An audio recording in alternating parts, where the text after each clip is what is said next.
Well, here's a problem that would help us to work on this. Let's see. So I was talking about how we want to be systematic in attacking these. So if we look at the handout again, on the bottom I tried to lay out what I think is a good systematic method here. So we already talked about some of this. Draw the object's path, label the initial and final points. You have to choose a positive direction. That's something I haven't talked about much, but it's really crucial to always label what your positive direction is. Now, in your course, I think you're best off pretty much almost always choosing counterclockwise as positive. Oops.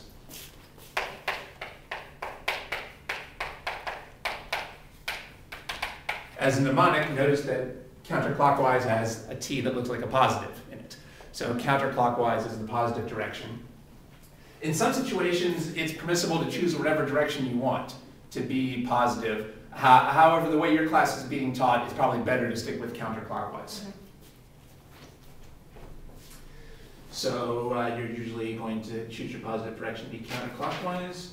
As I was saying, step 3, write down all 5 variables, and then underneath you write down the things that you know, including the signs. Again, one of the biggest mistakes that people make is leaving out the signs. So one thing I recommend that people do, maybe you saw that in some of my videos, even if a number is positive, you should still put in the sign just to force you to think about what the sign is. Right. Otherwise, you won't notice when it's negative. Right. So if a number could have been either positive or negative, put in the sign, even if it's positive. Indicate the question with a question mark, and as we've been talking about step 4, once you know 3 of the variables, you can choose an equation by identifying the variable that you don't care about and picking the equation that's missing that. And then again, you want to make sure that your final answer has the right sign and units. As long as you're being consistent with your units, you don't actually have to plug them into the equation. If you're consistent, the units should come out right. Well, let's try to use that systematic approach for this problem. That'll illustrate some of the things that we've been talking about. So let's work this out on paper. Take a second to get acquainted with this, and then let's start working this out.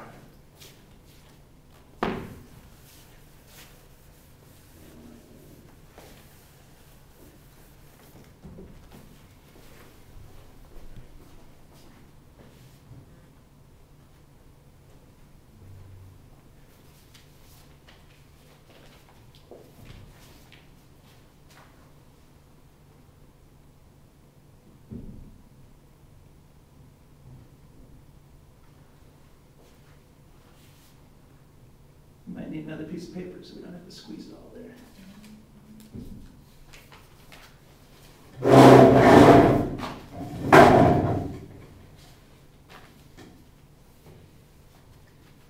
Something I struggle with a lot is drawing the picture.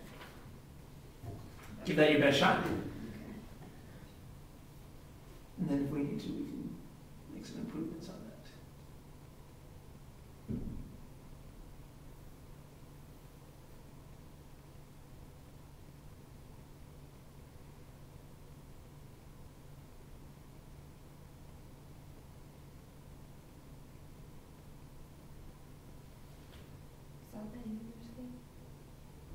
Seems good. Okay.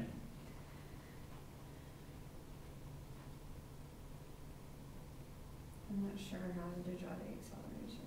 Is that in or down? Yeah, that can be a little bit tricky. Let's come back to that. Let's see if we can get through the problem without that, and then we'll come back to it.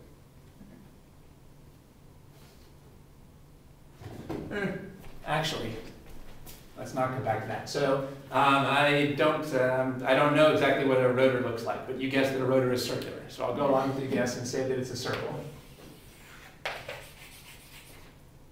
And if we focus on one point on the rotor, one thing I didn't put in that systematic method that I think I should have is, or did I, it's really good to draw the directions of the angular velocity and angular acceleration. So it's really good that you were thinking about that. Well, the problem said that we were moving clockwise, right? Oh, right. Ah. So I drew it the wrong direction. Okay, so it's good that you were thinking about drawing it in the correct direction, but when we go back and reread, we can see that the direction is actually clockwise. So here would be the direction of our omega. At least that's omega initial. By the way, one thing to notice is if you were going to draw the direction of a linear velocity, it would look like this, or like this, or like this, a straight line. But when you're drawing the direction in which you're rotating, you have to use a curve. Okay. Actually, that's a little bit.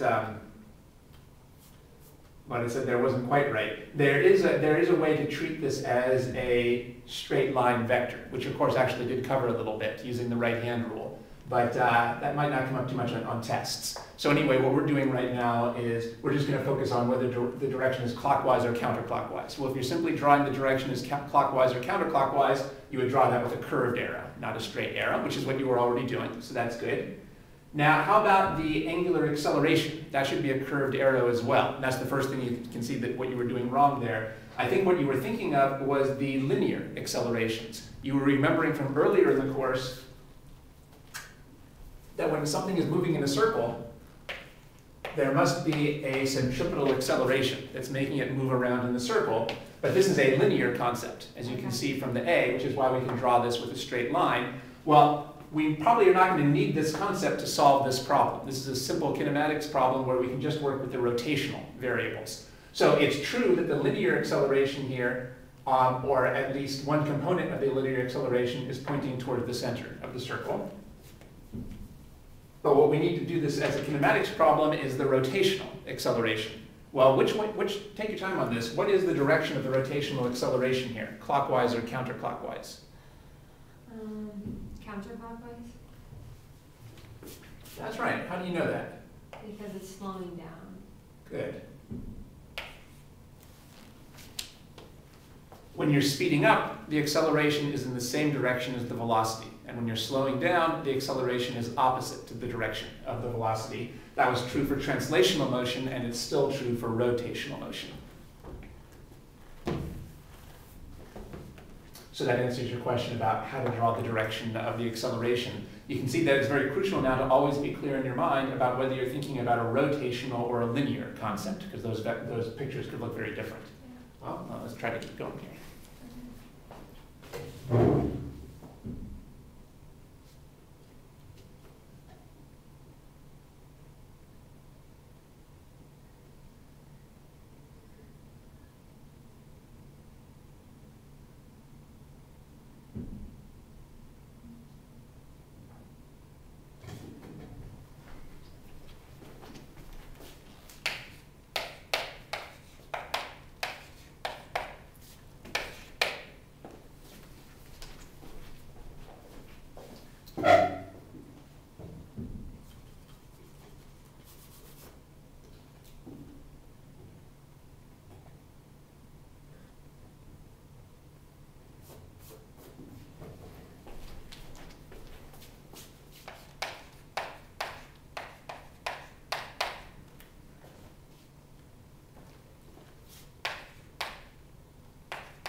Oh, except for actually, this should be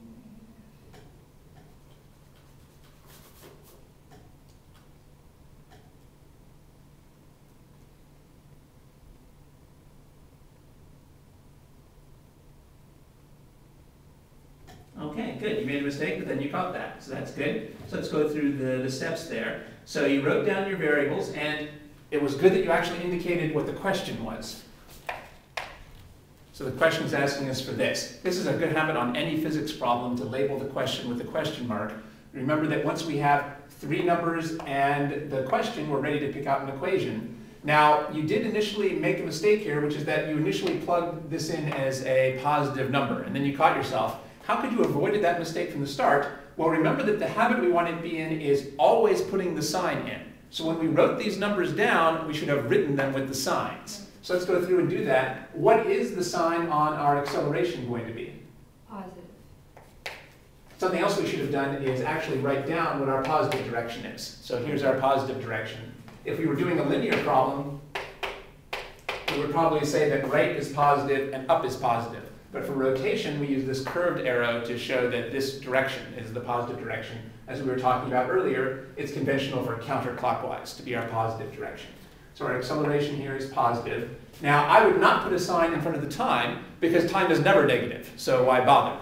But this could be either positive or negative. So let's put a sign in here. Well, what should the sign be on this? Negative. And this was the sign I think you left out the first time around that would have led to the wrong answer. And that's a common trap on exams. So it's very important to put that in. That's why the time we put in drawing these directions is time well spent. That's the reason why you need to draw the direction of the acceleration and omega and actually write down your positive direction. I should have put that in the handout too. You should actually write those things down.